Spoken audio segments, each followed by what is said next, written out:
So, kakarating lang natin sa airport. It's magti-10 na, no? Dito na lang tayo mag-dinner. Yes. So, the name is Mr. Sizzlers. Malapit lang siya sa ating destination.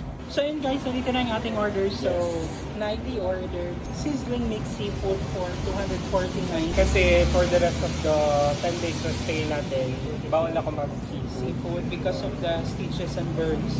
And then ako nag-order ako ng beef for 265 is sizzling beef rice. Actually, only rice na po siya guys. And Only only gravy. gravy. Tapos may free sabaw. So try muna natin yung kanilang sabaw.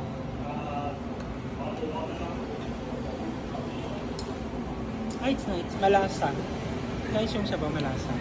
Yes, hindi siya yung parang ano lang, Parang sabaw-sabaw lang. na pinakuloan lang. Tapos dito na tayo sa ating main course. Mainit ba? Bagong luto. Sizzling nga, di ba? Napaso ko yun. Tikman natin. So meron siyang shrimp. Ayan. Meron din siyang tawag dito. Tawag dito ba? Squid. Squid, calamari, keme. Malasa naman. Mainit talaga. Masarap ka, and then as a, rice person, sulit to para sa akin.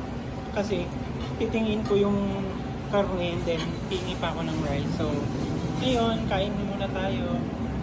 Bon appetit.